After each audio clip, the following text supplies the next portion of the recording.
이제 서울시 전체적으로 한번 볼게요. 이 우리나라죠. 네, 우리나라예요. 우리가 북한까지 인정할 일이 있기를 바라면서 우선 남한만 가져왔습니다. 네, 이제 6대 광역시가 있고 9개 도가 있죠.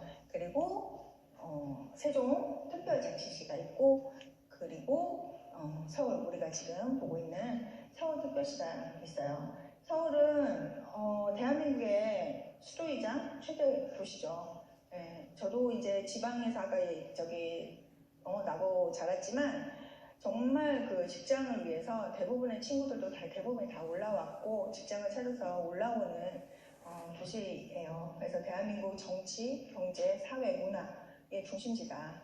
네, 그렇게 보시면 될 것 같고, 지금 인구는 1000만 명이 좀 안 되죠. 근데 이제 수요가 없어서 줄어들었냐? 그건 아니고, 이제 외곽으로 밀려 나가 보니까 이제 인구가 900만 명 정도 이렇게 된다라고 보시면 될 것 같고, 행정구역은 25개 구로 아까 우리가 봤듯이 이루어져 있고, 인구 밀도가 가장 높다.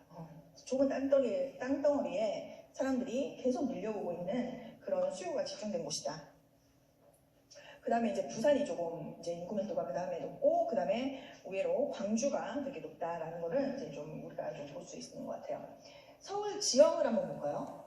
여기 이제 노란색이 이제 서울인데, 이렇게 남북으로 한강이 남북으로 가르고 있고, 그리고 동쪽으로는 양재천이 흐르고 또 탄천이 흐르죠. 이렇게 또 자세히 본 적은 또 처음이시죠? 그리고 이제 서쪽으로는 안양천이 흐르고 있고, 또 북에서 남으로는 저기 중랑천이 흐르고 있어요. 그리고 이제 메인 시설로 보면은 시청이 우리 이제 한성에 이제 시청이 있고, 그리고 교대 쪽에 법원이 있죠. 예, 그리고 뭐 터미널도 있고, 그리고 이제 산으로 둘러싸여 있는 지형이다. 확장이 사실 그리고 이제 그 시청 주변으로 이제 궁이 되어 있고요. 그리고 우리가 아까 봤던 N서울타워, 그리고 롯데타워가 송파구에 있고, 그리고 종합운동장 바로 옆에 있죠. 네. 그리고 이제 63빌딩은 이제 좀 제가 추억으로 이제 넣어놨어요. 그리고 이제 김포국제공항이 있죠. 사실 서울 한번 보세요. 지형을 한번 보세요. 위로는 다 산이고 아래도 산이고, 여기 하남 쪽으로도 다 지금 빽빽하게 대부분이 다 들어서 있죠. 서쪽도 마찬가지고 경기권하고 인접해 있지만 더 이상 확장될 수 있는 여지가 없는 곳이다. 우리 이제 그 서울 공급은 굳이 얘기 안 해도 여러분들 아실 거예요. 공급 계속 이제 정책적으로도 지금 공급이 제대로 이루어지지 않고 있고, 더 이상 땅덩어리 자체만 보더라도 더 이상 확장할 곳이 없다. 이게 이제 지적 편집도인데, 이걸 통해서는 사실 이제 상권이 어디에 있는지, 그리고 공업지역이 어디에 있는지, 그리고 주거지역이 어디 있는지를 알 수 있는 거예요. 이제 노란색으로 되어 있는 데가 대부분 주거지역이고요. 빨간색이 상권이고, 그리고 파란색이 이제 공업지역이라고 보시면 되는데, 여기 도심 상권이죠. 여기 업무지구, 메인 업무지구, 그리고 강남 상권, 그리고 여의도 대한민국의 월스트리트, 그리고 마곡 LG 계열이 지금 입주하고 있고요. 그리고 DMC, 여기는 이제 방송국 관련해서 저기 업체들이 많이 있죠. 그리고 잠실, 그리고 그 밑에 문정 법정타운 상권까지 이렇게 있다. 대표적인 상권이 이렇게 되어 있다. 그리고 업무지구이다 라고 보시면 되는 거예요. 그리고 이제 안양천을 따라서 중공업지역이 있죠. 이게 이제 그 구로공단 많이 들어보셨잖아요. 그죠? 지금은 이제 뭐 구로공단 쪽에 이제 IT 그 회사들이 많이 들어가 있어요. 그래서 이쪽도 굉장히 수요가 풍부한 곳이다. 그리고 또 강서구 이 강을 따라서 좀 약간 영세한 중공업 지역들이 좀 있어요. 그리고 여기 성수 쪽, 이쪽도 좀 영세한 그 업체들이 좀 있었는데, 뭐 수제화거리 아시죠? 네, 요즘에는 이제 좀 핫플레이스가 됐잖아요. 그쵸? 거기가 이제 서울숲이랑 해가지고 좀 예쁜 카페나 뭐 이런 것도 많이 들어섰는데, 이제 예전에는 이제 중공업 지역 영세한 데가 많았었어요. 그런데 이제 지금은 그 지식산업센터로 그리고 많이 지금 뭐 공사 중이고 막 그러더라고요. 그래서 이제 행정구역을 이렇게 나눠보면 강북권하고 강남권 이렇게 해서 면적은 둘 다 비슷하고요. 사람도 비슷하게 포션이 이루어져 있다. 이렇게 조금 보시면 될 것 같아요. 여기가 바로 도심권이고 인구가 이제 한 50만 명 정도. 인구가 적은 순서대로 볼게요. 그 다음에 이제 서부권. 여기는 한 116만 명 정도, 한 12% 정도 차지하고 있고, 그 다음에 이제 동남권이 한 200만 명 정도 지금 살고 있다.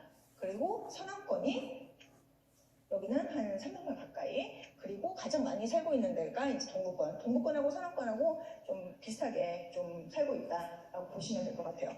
동부권도 이렇게 좀 나눠볼 수 있을 것 같아요. 성동구, 광진구, 동대문구, 중랑구 이렇게 해서 동부 1권.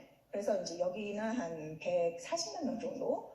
그리고 동북 2권은 160만 명 정도. 동북 2권이 조금 많이 좀 살고 있다라고 보시면 될 것 같아요. 이렇게 좀 구분을 해볼게요. 그리고 이제 우리가 요거는 간단하게 조금 살펴보고 가는 이유가 이게 이제 좀 도시 기본 계획이라는 게 항상 나와요. 그래서 2030 최신 거예요. 최신 거 2030인데 이제 이미 한 이제 10년 남은 그런 계획이죠. 근데 이제 3도심, 7광역중심, 12지역중심 이런 지역들을 좀 알고 있으면 장기적인 어떤 계획이 있을 거예요. 그죠? 서울시 나름 시정을 해야 하기 때문에 그런 계획이 있을 거란 말이에요. 그러면 그 계획에 맞춰서 보통 실행을 하죠. 물론 중간에 안 되는 부분도 있고 하지만 그런 그 장기적인 계획이 어떻게 지금 설정이 되어 있는지 우리가 좀 알면 좀 그런 부분에서도 투자 포인트를 가져갈 수 있다라고 생각이 들고 현재 또 그런 곳이 있고요. 선도심은 한양도성. 여러분 제가 이제 블랭크 해놨죠. 예, 근데 강북 지역 중심으로 해서 제가 블랭크를 해놨어요. 그래서 한번 써보시면 또 도움이 되니까 선도심은 한양도성 도시상권이죠. 그리고 이제 영등포, 여의도, 그리고 강남 이렇게 해서 3개 도심으로 이루어졌다. 서울 같은 경우는 지방 같은 경우는 도심이 하나이거나 뭐 많으면 2개이거나 이러잖아요. 그렇죠? 근데 이제 서울 같은 경우는 이렇게 3개의 도심으로 이루어졌고 그리고 그 각 권역별로 광역 중심은 그러면 어디냐? 보면은 도심권은 이제 용산, 이제 주황색 똑같이 보시면 돼요. 주황색 그 용산이 지금 도심권의 그 광역 중심으로 지금 되어 있고요. 그러면은 도심권의 12지역 중심은 어디냐? 동대문 쪽. 예. 그리고 왜냐면 이제 좀 이따가 또 동대문 얘기가 나올 거예요. 그러니까 이제 한번 보시면. 그리고 이제 서부권에서 서북에 이제 그 상암 수색. 여러분도 많이 들어보셨죠? 예. 지금 뭐 수색 증산뉴타운 이거 많이 들어보셨잖아요. 그죠? 지금 한참 개발 중에 있는 거고 이쪽이 굉장히 많이 올랐어요. 그리고 이제 서부권에서 12지역 중심. 여기는 이제 신촌, 마포공덕, 신촌, 마포공덕, 그리고 연신내 불광. 연신내 불광은 지금 약간 뭐 그렇게 막 많이 핫하지는 않고 신촌, 마포공덕은 이제 뉴타운이 거의 다 완성이 됐다. 이렇게 보시면 될 것 같고 동부권에서 한번 볼까요? 동부권의 7광역 중심은 그러면 어디를 좀 중점적으로 지금 서울에서 보고 있냐? 청량리, 왕십리. 그리고 많이 들어보셨죠? 뉴스에 계속 나오잖아요. 그렇죠? 다 이유가 있는 거예요. 청량리, 왕십리, GTX 맞죠? 그리고 창동 상계, 신경제 중심지. 그래서 뭐 아리나, 서울 아리나 거기 문화의 중심지로 뭐 하겠다 해가지고 지금 펜스 쳐져 있고 그러잖아요. 그렇죠? 창동 가보면. 그리고 이제 12지역 중심. 여기 이제 동부권 같은 경우는 이제 성수, 왕우, 미아 이렇게 좀 하고 있다. 뭐 미아 같은 경우는 뭐 주거지로서는 이제 뉴타운은 다 완료가 됐고 성수는 지금 핫플레이스고 왕우도 지금 이제 아파트들이 몇 개 지금 좀 들어가고 있어요. 지금 하고 있어요. 이제 왕우 쪽은. 다음에 이제 서남권이에요. 서남권은 지금 그 광역 중심을 보면은 마곡 지금 입주하고 있잖아요. 그렇죠? 마곡, 엠벨리 다 들어갔고 그리고 단지 하나 남았어요. 거기는 군부대 이전 때문에 하나 남았고 다 완료가 됐다. 거기도 가산대림 여기도 다 완료가 됐죠. 네, IT 쪽 IT 그 기업들이 다 들어가 있고 그리고 12지역 중심 서남권 보면은 목동이야 뭐 신정뉴타운 뭐 그쪽이고 또 공천은 조금 지금 좀 지지부진하고 사당 이수 그렇죠? 동남권을 보면 이제 잠실은 뭐 이제 너무 많이 나오니까 잠실하고 종합운동장에다가 GBC까지 그쵸? 거기가 이제 좀 메인이 삼성역까지 해가지고 그래서 거기가 이제 토지 허가 구역이 됐죠. 허가 거래. 그래서 잠실 그리고 이제 동남권 같은 경우는 수서 문정뉴타운 운정 그 법주타운이랑 그리고 천안 길동은 조금 지지부진하긴 하지만 그래도 뭐 중간중간에 뭐 이제 되고 있는 부분이 조금 있는 것 있더라고요. 이렇게 보시면 될 거예요. 그러니까 이 뉴스나 이런 것들을 보면은 이 안에 다 있다라고 보시면 될 거예요. 그래서 여러분들이 이런 도시 기본 계획도 기본적으로 한번 알고 가시면 조금 우선순위에 있어서도 조금 투자나 내집 마련이나 그런 것들도 좀 방향을 좀 잡아갈 수 있지 않을까 이런 생각이 좀 들어요. 그럼 이제 서울에 살고 있는 사람을 한번 볼게요. 이거는 이제 내국인 외국인 다 포함시킨 데이터예요. 우리가 인구하고 세대 그리고 세대당 인구를 좀 많이 보죠. 세대당 인구를 보는 이유는 이제 뭐 투자 공부하신 분들은 대부분 알고 계시지만 또 이제 내집 마련이나 그 잘 모르시는 분들을 위해서 얘기를 드리면 세대당 인구 같은 경우는 이제 이제 가족 단위의 그 세대가 어느 지역에 많이 분포되어 있는지 보기 위한 거예요. 왜 가족 단위를 보냐? 우리가 보통 이제 친구들은 그러니까 안 와닿을 수도 있는데 아이가 이제 학년기가 되잖아요. 그럼 사실 옮기기가 쉽지 않아요. 그러니까 내 맘대로 저도 지금 이제 아이가 9살 됐다 그랬잖아요. 네, 좀 지역을 옮기려고 살짝 이렇게 떠보잖아요. 그러면은 친구 때문에 안 간다고 이렇게 얘기해요. 제가 이제 이거 준비한다고 네이버 부동산을 계속 보나 말이에요. 엄마 이사가 계속 그렇게 간실하더라고요. 그래서 아니라고 하는데 의심의 노출을 항상 그래요. 그러니까 쉽지 않아요. 이게 그 가족이 움직이는 게. 그러다 보면 이제 그래서 이제 이제 세대당 인구가 많은 그런 지역들이 아무래도 이제 집값 형성이나 그런 것 부분에서 또 선호하는 데도 있으니까 그런 게 좀 있다라고 보시면 될 것 같고 그러면 인구가 좀 많은 데가 어디냐? 성동구가 제일 많네요. 그렇죠? 66만 명. 그리고 이제 강서구 58만 명. 그리고 이제 강남구. 뭔가 파국지 같은 느낌이 좀 드네요. 그리고 이제 세대당 인구는 한 2.2가 조금 안 돼요. 서울 같은 경우는. 근데 이제 그 평균 이상이 되는 데가 보면은 양천구 대표 학군지죠. 그리고 송파구, 그리고 노원구. 확실히 가족 단위는 어디를 좀 선호하는 것 같아요.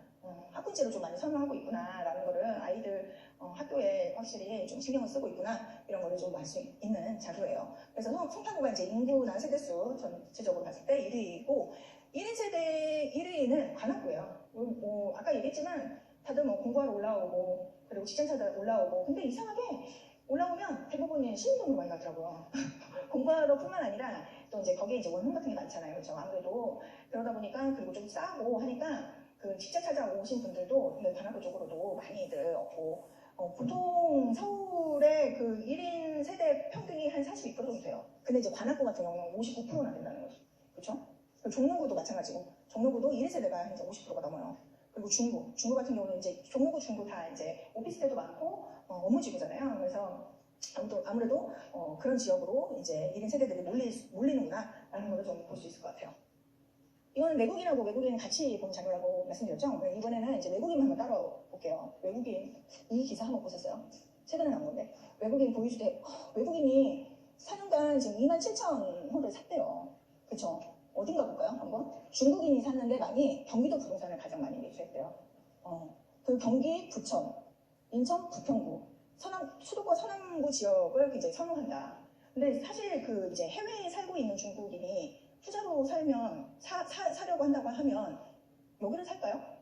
보통 메인을 사지 않을까요? 서울을 사겠죠. 근데 이 얘기는 뭐냐면 지금 사실은 여기 이제 살고 있는 중국인분들 많잖아요. 우리나라 서울에 그분들이 이제 매수 수요가 된다는 얘기예요. 그러니까 우리가 이제 집을 사면 매도인이 이제 중국인일 수 있다. 이런 것도 현장에서도 또 세입자도 마찬가지고 그렇죠? 한번 그래서 이제 외국인 이제 데이터를 한번 좀 보면은 어디가 많아요? 구로구, 그렇죠? 여기가 공업 지역이잖아, 아까. 그렇죠? 그러다 보니까 이런 것들이 다 연계가 되는 거예요. 그리고 금천구, 영등포구 이게 지금 서남권이잖아요. 그러다 보니까 이제 서울 서남권은 힘들고 거기에 인접한 부평구 그리고 또 부천 이렇게 해가지고 많이 매수를 했구나라는 것도 이런 것들을 좀 알 수 있을 것 같아요. 이번 그 연령별 한번 좀 어디에 이제 좀 아이들이 많고 또 경제활동을 하는 그 연령대가 어디에 있고 또 고령 이제 노인분들이 어느 지역에 조금 많이 있는지 좀 한번 보면 또 도움이 될 것 같아요. 네. 그래서 유소년은 보면은 서초구, 양천구, 강남구, 그렇죠? 아이들이 이제 이쪽에 많이 학군지에 많이 있다. 그리고 아무래도 좀 젊은 세대는 관악구에 좀 많이 있네요. 네. 이제 공부하러도 많이 오고 직장 찾으러도 많이 오고 하다 보니까 그렇고 광진구도 좀 생산 가능 연령이 굉장히 많다. 그리고 마포구도 마찬가지고. 그리고 이제 조금 이제 노인분들이 많이 거주하시는 지역이 이제 강북구 그리고 중구. 중구는 이제 아파트가 거의 없잖아요. 그래서 이제 뭐 이렇게 단독이나 연립이나 뭐 이런 게 많다 보니까 이제 조금 이제 노인분들이 좀 많다라고 보시면 될 것 같고, 도봉구 이렇게 해서 좀 포션이 이렇게 이제 구별로 좀 차이가 있다라고 보시면 될 것 같아요. 그래서 고령인구는 여기 이제 강북 지역에 동북권 쪽에 좀 많고, 생산 가능 인구는 지금 관악구, 광진구, 마포구, 그리고 유소년 이제 아이들은 좀 이제 학군지에 많이 분포되어 있구나라는 것을 좀 볼 수 있을 것 같아요. 그럼 이 사람들에 의해서 이제 지역의 어떤 경제가 어떻게 수치적으로 지금 지역 내 총 생산을 좀 볼게요. 한번 전국적으로 봤을 때 1903조 정도 되네요. 그렇죠? 근데 1위가 경기도 480조, 그리고 2위가 이제 한 22% 정도 차지하는데 서울이에요. 그리고 3위가 이제 충청남도 한 116조 원 정도 된다. 서울이 지금 전국적으로 봤을 때 한 2위 정도 된다라고 보시면 될 것 같고, 서울만 한번 뚫어볼게요. 강남구가 지금 69조예요. 70조. 거의 16%. 그리고 이제 중구가 한 13% 정도 된다. 그리고 서초구, 색깔별로 보시면 될 것 같아요. 그리고 영등포구. 그러니까 메인 업무지구들이 가장 아까 그 산 도심 있잖아요. 거기가 지금 메인으로 지금 집중적으로 돈을 가장 많이 버는 회사들이 많구나라는 걸 좀 볼 수 있어요. 종로구도 마찬가지고, 그리고 송파구 10조 이하까지만 볼게요. 그리고 이제 마포구도 일자리가 좀 있고, 강서구도 이제 마곡지구, 금천구, 구로구, 그리고 용산구, 그리고 성동구 이렇게 있다. 그리고 번역별 한번 그러면은 산업은 어떤 산업으로 이루어졌는지, 어떤 산업이 그러면은 그 번역별로 좀 많이 벌어들이고 있는지 한번 볼게요. 동남권 전체적으로 한번 보면은 여기가 33%를, 우리 서울의 33%를 동남권에서 벌어들이고 있다. 142조 정도 돼요. 그렇죠? 그리고 서남권, 다음이 이제 서남권이에요. 100조 조금 넘죠? 아까 충남 GRDP가 어느 정도였죠? 110 몇이었죠? 그러니까 서남권하고 충남이 벌어들이는 거하고 맞먹는 거예요. 그죠? 파워가 어마어마하죠? 도시권은 한 100조 조금 안 되네요. 98조 정도. 그리고 서부권은 32조. 확 떨어지죠? 좀. 그리고 동부권도 한 29조. 그리고 제일 이제 좀 아무래도 여기는 업무지구가 거의 없잖아요. 메인 업무지구가. 그러다 보니까 이제 여기는 19조 정도 이렇게 벌어들이고 있다라고 보시면 될 것 같아요. 그러면은 우리가 1, 2위 어떤 산업이 그러면은 벌어들이고 있냐? 동남권은 결국 도매 소매업인 것 같아요. 여기 이제 소비가 많이 이루어지는 곳이죠, 그렇죠? 상권이 많이 활성화되어 있고, 백화점 이런 것도 다 지금 도매 소매업 이런 거에 다 들어가잖아요. 백화점도 많이 있잖아요, 그렇죠? 강남에 본점 다 들어가 있잖아요. 그러니까 거기서 다 벌어들이는 거예요.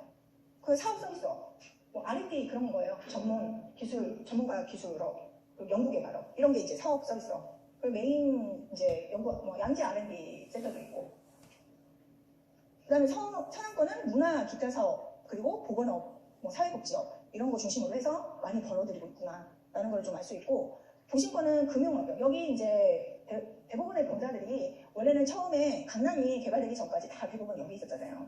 그래서 회사 옮기는 게 쉽지 않잖아요. 그래서 대부분의 그 은행, 보험 관련 본사들이 다 지금 도심 쪽에 있어요. 그러다 보니까 금융업 쪽이, 그래서 나중에 보면은 아시겠지만 금융업 쪽이 이제 연봉도 높잖아요. 그렇죠? 그런 것들 다 연결돼 있어요. 그리고 역시 도매 소매업. 여기도 백화점. 그리고 워낙에 뭐 업무지구다 보니까 여러 가지 그 도매 소매업들이 자영업 하시는 분들 많잖아요. 그렇죠? 그리고 이제 서구권 같은 경우는 정보통신. 마포 쪽에 이제 DMC나 이런 엔터테인먼트나 IT 쪽 회사들이 좀 있죠. 그리고 사후서비스, 여기도 R&D 쪽에 DMC 쪽에 가면은 연구기관들이 좀 있어요. 그리고 동북 1번 같은 경우는 이제 도매 소매업, 그리고 부동산업. 동북 2권은 부동산업, 교육 서비스업. 여기 노원이 있다 보니까 교육 서비스업도 꽤 많은 포션을 차지하거든요. 그렇죠? 이렇게 해서 좀 특징을 좀 번역별로 또 벌어들이는 산업의 특징을 좀 살펴봤어요. 그래서 그 규모를 한번 보면 역시 메인 업무지구 동남권, 서남권, 도심권 이쪽이 가장 좀 잘 벌어들이고 100조 정도 되고 100조 이상, 그리고 서부권, 동북 1권, 동북 2권 이렇게 지역의 총 생산은 이렇게 순위를 좀 매겨볼 수 있을 것 같아요. 좀 지역의 좀 직장적인 질이나 양적인 부분 이렇게 머릿속에 좀 들어오시죠? 이런 자료를 통해서. 네네. 그러면 이제 직장과 주거의 지역이 어디인지 조금 나눠 드릴게요. 이거는 인구수 대비 종사자 비율을 보면은 여기가 직장이 많은 곳이구나, 여기는 베드타운이구나 라는 거를 좀 알 수 있어요. 왜냐면 여기에 살고 있는, 그 구에 살고 있는 인구수 대비 종사자, 그러니까 직장인, 일하는 사람이 많다, 이 말은 일하러 온다는 거잖아요. 그죠? 그게 이제 적다 그러면은 여기는 일하러 오는 곳보다 그냥 주거 개념이 크구나, 이렇게 알 수 있는 거예요. 그래서 한 50% 기준으로 해서 봤었을 때 여기가 이제 빨간색 다가 업무지구예요. 여기 업무지구가 이제 동남권, 그죠? 그리고 메인 영등포구, 그리고 뭐 금천구, 마포구, 강서구, 뭐 이렇게 마포구, 구로구 이렇게 있다. 그리고 파란색 다가 많은 곳이 여기가 이제 베드타운이다라고 좀 보시면 되고요. 그래서 동남권, 도심권, 서남권 여기가 업무지구이다. 우리가 아까 봤던 3도심의 지역들이 업무지구이다 라고 보시면 될 것 같고, 서부권, 동부권이 베드타운이구나 라고 이제 서울을 그리시면 될 것 같아요. 보통 이제 직장을 볼 때 사업지수, 종사자 수 하면 연봉을 양적인 그리고 질적인 측면에서 좀 많이 살펴보는데 종사자 수 중심으로 좀 보시면 될 것 같아요. 결국은 사람이 가장 중요하다, 사람의 양이. 그래서 GBD라고 표시하는 거는 강남 업무지구를 GBD라고 표시해요. 그래서 종사자가 지금 강남 업무지구가 150만 명이에요. 그러니까 150만 명이 하루에 여기에 오는 거예요. 제가 여기 강남구에 출퇴근을 18년 했다고 했잖아요. 정말 밑땀이 내 땀이고 내 땀이 밑땀이 되고 막 이래요. 아침에 출근길에. 그래서 진짜 너무 그래요. 근데 이제 막 또 이렇게 바쁘게 이렇게 가잖아요. 여유롭게 조금 시간을 두고 출근하면 좋은데 또 아침 시간은 또 그렇지 않잖아요. 그 아침 5분이 굉장히 더 잘 수 있는데.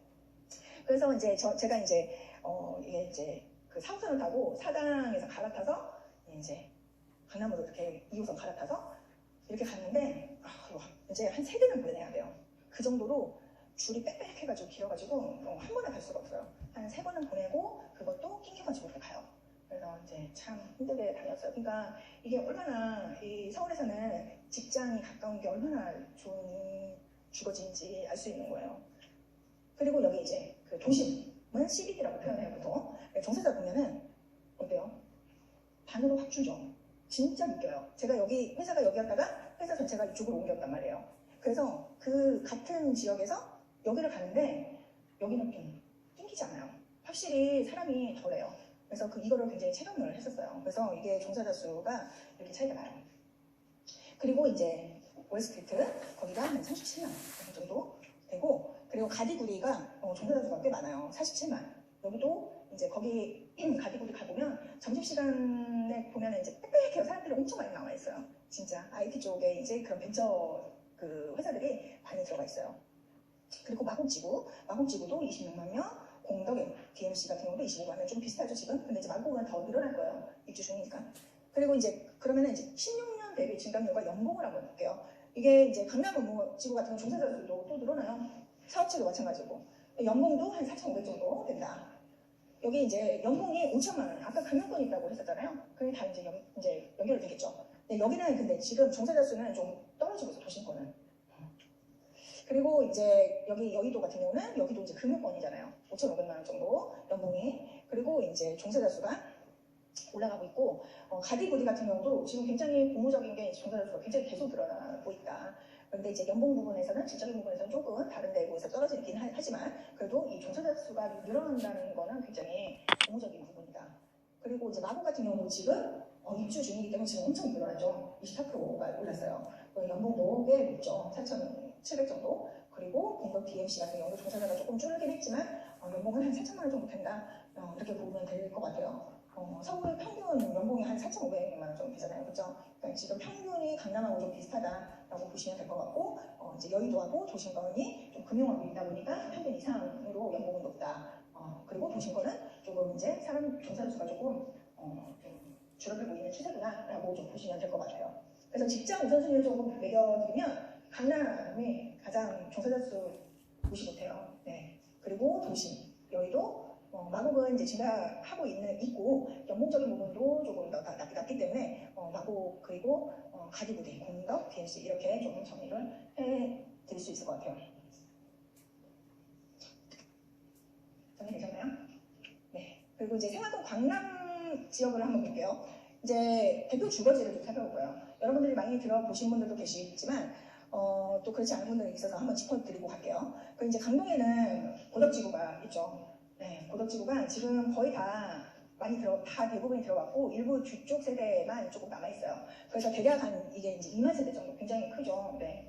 그리고 또 동쪽에는 고덕지구가 있으면 서쪽에는 마곡 엠밸리가 있다. 여기도 다 들어왔다. 한 단지 빼고. 그래서 여기도 한 13,000세대 정도 된다라고 보시면 될 것 같고, 신길 뉴타운이 3차 뉴타운이에요. 지금 3차 뉴타운 진행되는 데가 있는데 여기 이제 3차 뉴타운 중에서 신길 뉴타운은 거의 다 됐다라고 보시면 될 것 같고, 한 10,000세대 정도. 그리고 흑석도 대부분 다 완료가 됐고 지금 공사 중인 데가 있고, 그래서 12,000세대. 이제 노량진은 이제 진행 중이죠. 이제 지금 조용히 진행 중이고 아직 뭐 뚜렷하게 나타나는 건 아직 없어요. 이제 이게 완료가 되면 한 이것도 8,000세대, 10,000세대 가까이 되는구나라고 이제 그 규모를 좀 아시면 될 것 같아요. 10,000세대가 좀 개념이 안 잡히시는 분들은 그 헬로시티 한번 갔다 오시면 돼요. 송파구에 헬로시티가 한 10,000세대 정도 되거든요. 이 정도구나라고 이제 느끼시면 돼요. 그리고 이제 강북권에서 보면은 여기 이제 종로의 도니면 뉴타운, 여기 경인분들 많이 들어보셨죠? 네, 거기가 이제 굉장히 면적은 작지만 4개 단지로 이루어졌잖아요. 거기가 한 2,300세대 그 정도 다 완료가 됐고요. 이건 이제 서북권 쪽에서는 아포 아이언 뉴타운, 여기가 14,000세대. 제가 이제 여기 또 살았다고 했잖아요. 그래서 예전에는 그 이제 아이언 쪽에 이렇게 고가 도로가 있었는데 지금 다 철거해가지고 너무 깔끔하게 다 천지 개명을 한 곳이죠. 그래서 여기도 지금 다 완료됐어요. 프레스 디자이랑 해가지고 지금 다 입주하고, 서대문의 가지원 뉴타운 여기도 완료가 됐죠. 3차 치고 굉장히 빠르게 완료가 됐고 2만 세대 정도 돼요. 여기도 굉장히 가보시면 택지 느낌 나고 너무 좋더라고요. 그리고 부가연 뉴타운은 한 2세대 정도 남아있어요. 한 11,000세대 정도 들어오면 그 정도 되고, 은평 뉴타운은 1차예요. 1차, 그래서 한 10년 넘은 뉴타운이에요. 1차 같은 경우는. 그래서 이제 17,000세대 여기도 다 완료됐고, 한 세대 정도, 한 단지 정도 남았어요. 아직도. 그리고 이제 은평에도 수색 증상 뉴타운. 여기는 지금 진행 중이다. 여러분들이 이제 호갱론이나 이런 걸 통해서 보셨을 때 빨간색들이 많죠. 빨간색이 분양하거나, 분양 중이거나, 분양 중이거나, 이제 그 건설 중인 것들. 그래서 이제 이게 완성이 되면 3만 세대 정도. 꽤 크죠. 여기 주변 기축들이 되게 많이 올랐어요. 위상이 바뀌었어요, 위상이. 그리고 이제 여기 동구권이에요. 동구권은 성동의 왕신리 뉴타운 1차예요. 여기는 그 왕신리 뉴타운 아시죠? 그 5,400세대, 여기도 좀 작은 세대죠. 네, 다 완료가 됐고, 동대문의 전동 납신리 뉴타운 여기도 완료됐어요. 6,200세대. 그리고 임원 휘경 뉴타운은 진행 중이에요. 여기고 13,000세대 정도. 그리고 기름 뉴타운은 완료됐고 17,000세대. 그리고 장인 뉴타운 진행 중이고, 이제 여기가 사실 뉴타운 중에서 가장 큰 데인데 거의 반쪽 뉴타운으로 좀 운영이 있죠. 진행이 거의 반만 돼가지고. 근데 이제 또 지금 상황 시장이 좋다 보니까 다시 또 재개하고 뭐 이런 기술들이 있더라고요. 그렇게 하면 이제 15,000세대 정도 되고, 지금 미안 뉴타운은 다 완료됐다. 17,000세대 정도. 사실은 이렇게 뉴타운이 굉장히 1차, 2차, 3차 그렇게 많았었어요. 근데 이제 뭐 지지부진하게 이제 안 되는 것도 있고, 뭐 거여도 지금 하고 있는 거 있고, 천원 뉴타운은 조금 이제 지지부진하는 거 있고, 이렇게 조금 보시면 되는데, 이렇게 많은데 이제 대표 주거지로서 이제 몇 개만 이렇게 해서 말씀을 드려봤어요. 그러면 직장까지 어떻게 빨리 가느냐, 교통을 좀 어느 수단을 좀 많이 이용을 하느냐, 이거를 좀 한번 볼게요. 이게 서울시 1일 교통수단별 통행역량인데 2019년 기준으로 해서 지하철, 철도가 거의 42% 정도 차지하고, 승용차하고 버스는 비슷한 포션으로 해가지고 이 정도 이용하고 있구나라는 것을 볼 수 있고, 2009년 대비, 10년 전 대비 증감이 지금 지하철, 철도가 한 20%, 19%가 올랐어요. 그러니까 다른 데에서 다 줄어든 게 다 지하철, 철도를 이용하고 있구나. 그만큼 지금 이용률이 지하철, 철도가 가장 높다라고 보시면 될 것 같고, 이게 이제 서울뿐만 아니라 수도권 전체 지하철입니다. 너무 빽빽하죠. 네. 여기에서 저희가 이제 서울 교통만 좀 볼게요. 서울 교통이에요. 이게 제가 이제 조금 이제 배점을 해서 좀 해봤어요. 그래서 1호선에서 서울 지나가는 게 이제 1호선에서 9호선 그리고 신분당선 그리고 경의중앙선 공항철도 수인분당선 우이신설선 김포골드선 KTX까지 해가지고 했는데 이제 1호선에서 9호선은 1점 신분당선도 1점 그리고 KTX도 1점으로 해서 그리고 나머지들은 이제 0.5점으로 해가지고 제가 100점을 만들었어요. 이제 이용 횟수나 배차 간격이나 이런 거 고려했을 때 0.5 정도면 되겠다라고 하는 노선들이 있고 그리고 메인들은 1점으로 하고 하면 7점 이상이 되는 게 어디에 있나요? 중구죠. 도심에. 애초 처음부터 여기가 이제 중심이었기 때문에 여기가 가장 지금 교통적으로는 가장 좋다. 그리고 KTX 이거는 뭐 전국구잖아요. 전국구 그렇죠? 그리고 5점 이상은 지금 어디가 포션이 많나요? 강남권이죠. 네, 강남에 지금 5점 이상이 많고 그리고 종로구, 영등포구 이렇게 되어 있네요. 그리고 나머지는 3점 이상. 이렇게 보면은 좀 정리를 할 수 있을 것 같아요. 도심권은 그냥 전국 교통의 중심이다. 어디에서 오든 지방 어디에서 오든 우선 서울역 찍고 이렇게 가게 되죠. 영등포구 찍고 이렇게.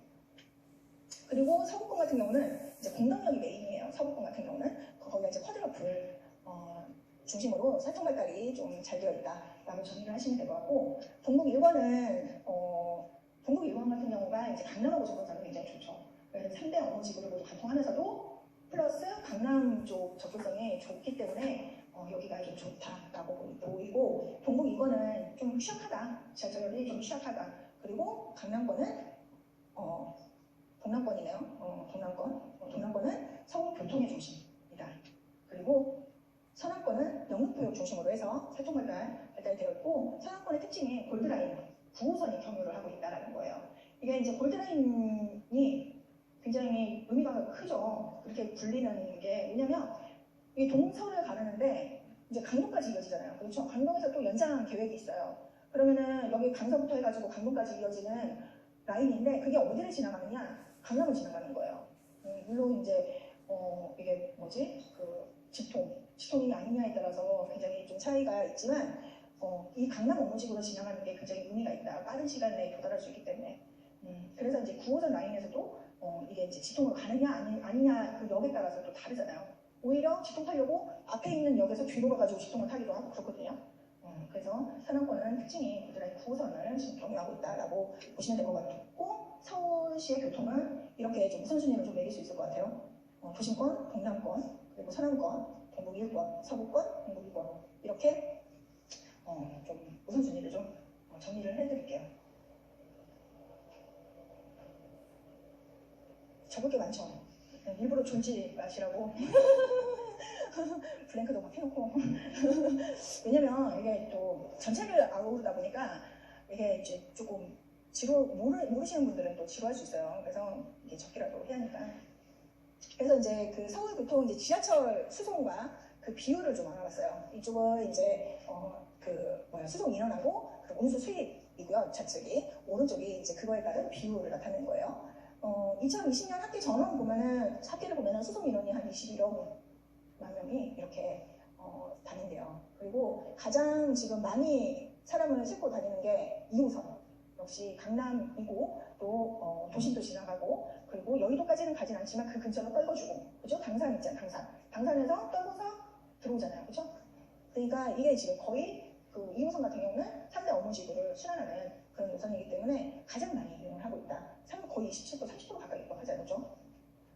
그리고 이제 그 다음에 이제 7호선이 강남 쪽으로 지나가잖아요. 그죠? 강남역은 아니지만 그 근처 학동이나 이쪽으로 떨궈주잖아요. 그죠? 그쪽도 좀 그 회사들이 좀 있어요. 그러면 이제 거기서 또 갈아타가지고 이렇게 강남역이나 삼성이나 이쪽으로 오시는 것도 많고. 그리고 5호선 이제 여의도 지나가잖아요. 그죠? 여의도도 지나가고. 그래서 이제 이게 지금 2호선, 7호선, 5호선이 가장 포션을 많이 차지하고 있구나. 우리가 이런 데이터를 통해서 좀 알 수 있고 굉장히 복잡한데 한번 정리를 해볼게요. 강남 같은 경우는 이렇게 지나가고 있고 또 도심도 전북구라고 했었죠. 이렇게 보시면 될 것 같고 여기 여의도는 아무래도 조금 드물다. 마곡은 이제 골드라인이 있어서 좋기는 하지만 그래도 숫자적으로는 좀 적다. 그리고 공덕 그리고 가디구리 이렇게 보시면 될 것 같고 지하철 우선순위로 보면은 이제 2호선은 마감하고 그리고 강남을 직결하는 9호선, 7호선 그리고 5호선, 신분당선은 사실 이제 경기 남부권에서 좀 의미 있는 라인이죠. 이렇게 지하철을 정리하시면 될 것 같고, 이제 좀 버스를 좀 알아볼게요. 버스는 전국 기준, 서울 기준 이렇게 나눴는데, 한번 보면 서울 같은 경우는 서울 밑에부터 한번 볼까요? 사당, 잠실, 구로. 그러니까 잠실, 사당은 이제 뭐 과천이나 안양 쪽으로 가는 사람들, 그리고 수원. 그래서 그러니까 이 버스가 이 정류점이 이제 도시철도와 그러니까 지하철하고 버스를 환승할 수 있는 그런 지역들이에요. 그러다 보니까 여기 굉장히 많이 이용을 하고 있고, 이 이제 아래 이제 강남권역에 이제 사당이 있고, 그리고 동쪽에는 잠실이 있죠. 잠실은 이제 구리나 남양주에서 오신 분들이 잠실에서 환승해서 2호선 타고 이렇게 강남이나 이제 메인 연무식으로 들어가요. 그래서 대부분 이제 강남권이겠죠. 강남권으로 많이 들어가고 이제 아니면 도심권으로 많이 들어가고. 그래서 잠실이 굉장히 여기도 환승센터가 잘 되어 있고 많이들 이용하는 곳이다. 구로 디지털역도 마찬가지고. 그리고 이제 전국 기준으로 봤었을 때 성남 같은 경우는 여기 야타, 그리고 수원 같은 경우 수원역 이런 게 지금 좀 많이 이용하고 있구나. 결국 환승센터다 여기가. 그래서 이제 여러분들이 많이 뭐 신문에서도 보면 환승센터에 대해서 굉장히 의미 있게 또 많이 얘기하잖아요. 결국은 사람이 모이는 곳이 중요한 입지다라고 말씀을 드릴 수 있을 것 같아요. 그래서 이제 노선을 한번 보면은 이 143번을 좀 많이 이용을 하고 있대요. 143번은 지금 어디를 경유하냐? 저희 정릉은 사실 이제 조금 소외된 지역이에요. 교통적으로. 그래서 이제 버스를 좀 많이 이용해서 도시 쪽으로 나오거나 뭐 이제 도시 쪽으로 다 나오지는 않더라도 중간에 떨궈져가지고 뭐 갈아타거나 이런 식으로 좀 많이 이용하는데, 이제 정릉에서 이제 이 라인을 보면은 도시, 삼성, 이 연무주로들 이제 다 거쳐가고 있구나. 개포나 뭐 이런 데서도 거꾸로 갔었을 때도 마찬가지로 이 라인을 좀 많이 이용하고 있구나라는 걸 좀 볼 수 있고, 그 다음에 이제 152번인데 이것도 이제 정릉 쪽에서 이제 수유 쪽에서 안양 서수 쪽까지 경인교대까지 이용 이제 라인인데 도심을 거쳐가서 이제 거기 노량진, 신림, 주거지 거쳐서 이렇게 가고 있다라는 걸 좀 볼 수 있을 것 같아요. 하루 평균 이용은 한 4만 명 정도 그렇게 각각 이용하고 있구나라고 좀 보시면 좋을 것 같고, 이제 광역버스인데 이게 뭐 이제 905번을 이제 인천 쪽이어서 이건 배제하고 서울까지 들어오는 거 중심으로 보면은 이걸 되게 많이 이용을 한대요. 그리고 결국은 이게 서울역까지 오는 거예요. 여기 분당 구미 차고지가 있거든요. 실질적으로 이거 이제 저 회사가 이쪽이었을 때 판교에서 이 버스 타고 출근해요. 아침에 일찍 판교에서 이 버스 타고 출근하고, 그리고 이제 또 용인 동천동 쪽에 사는 친구가 있었는데 그 친구는 이제 구미역에서 타서 이렇게 올라와요. 실제로 이제 광역버스 굉장히 많이 이용하고 있다. 왜 강남으로 안 가냐? 신분학생이잖아요. 그렇죠? 그러니까 버스를 이제 도심권까지 가는 버스를 이걸 많이 이용하는 거예요. 강남권은 신분학생이 있고. 9401 같은 경우는 지금 한 11,000명 정도 이용하고 있구나. 아까 그 환승센터에서 사당에 몇 명 정도 이용했었죠? 3만 명 정도, 3만 3천 명 정도? 그 정도 이용했었죠. 그거의 반 정도가 이 버스를 이용하는 거예요. 그렇죠? 그러니까 이 광역버스가 엄청 많이 이용하는 거예요. 사람들이 이쪽에 사시는 분들이. 이것도 한번 보면은 이거는 이제 사실 서울의 수요를 좀 알기 위한 자료라고 보시면 될 것 같아요. 그죠? 수도권 광역버스 축별 이용 인원인데 어디가 가장 많나요? 성남중 27만 4천 명이 이용하는 거예요. 아까 사당 많이 이용한다고 1위였잖아요. 일반 버스. 그쵸? 근데 그거에 지금 몇 배예요? 9배? 8배? 이 정도 되는 거예요. 그러니까 여기 있는 사람들이 얼마나 많이 이쪽 서울로 들어오기 위해서 이용하느냐, 그걸 보여주는 거예요. 그러니까 이게 수요가 엄청나다는 거죠, 이 직장에 대한. 그리고 저 고향 같은 경우도 10만 명이에요. 그렇죠? 그리고 과천, 안양도 7만. 이렇게 해서 보면은 강남, 그리고 뭐 종로, 영등포 해가지고 가장 이제 좀 많이 성남 쪽에서 많이 올라가는 곳이 강남이기 때문에 강남을 중심으로 해서, 그리고 다른 연무식으로 굉장히 그 경기권에서 서울로 출퇴근을 많이 하고 있구나. 여러분들이 이제 수도권 이제 수도권을 볼 때 이런 것들을 좀 봐야 한다는 거예요. 그래서 서울 교통을 좀 정리를 해드릴게요. 출퇴근 소요 시간이 가장 긴 지역이 서울이다. 그리고 경기, 인천 이렇게 되죠. 보통 한 42분? 근데 뭐 이건 너무 가까이 사는 것 같아. 42분이면은 완전 뭐 강남이면은 제가 이제 가장 가깝게 산 데가 동작구였거든요. 거기는 진짜 회사를 마실 나가는 듯한 느낌이 들어요. 딱 50분 안에 딱 갈 수 있거든. 강남은 도어주도 걸로. 그러니까 놀러 가는 것 같더라고. 근데 진짜 40분이면 진짜 완전 엄청 가까이 사는 거예요, 이거. 그러면 이제 통근 평균 소요 시간이 어느 정도 되냐? 버스로 지하철을 했을 때 한 50분 정도 된대요. 근데 이제 이게 교통 이제 역까지 접근하는데 한 10분 정도 걸리고. 그리고 환승 횟수는 보통 1회 정도는 생각을 한다는 거예요. 중심으로 갔었을 때 어디 주거지를 선호하느냐를 좀 볼 수 있는 데이터인 거예요. 그러니까 적어도 하나까지는 내가 허용하겠어 이거야. 한 번 환승 정도는 허용하겠어 이거잖아요. 그렇죠? 그러니까 그러면은 이제 직장을 중심으로 봤었을 때 어디가 좀 많이 선호하겠구나라는 걸 볼 수 있는 자료예요. 그리고 환승 시간은 한 13분 정도. 그럼 이걸 토탈을 해서 우리가 보면은 한 맥스 한 1시간 20분까지는 내가 이제 허용할 수 있는 거리가 되는 거예요. 실질적으로 1시간 반 이상이 되면은 너무 힘들어서 이제 거주지를 옮기려고 하는 그런 니즈들이 굉장히 많아요. 그래서 서울에서는 집에서 직장까지 출퇴근 소요 시간이 가장 중요합니다. 그래서 그런 주거지 어디를 선호할 수 있는지, 그래서 집에서 직장까지 보통 1시간 이내 소요되는 지역에 대한 선호도가 높을 수밖에 없다. 그래서 강남 중심이 가장 비쌀 수밖에 없다. 거기에 많이 몰려있기 때문에 종사자 수. 이런 데이터를 통해서 다 우리가 가격하고 연결을 지어줄 수 있는 거겠죠. 그렇죠? 그 다음에 이제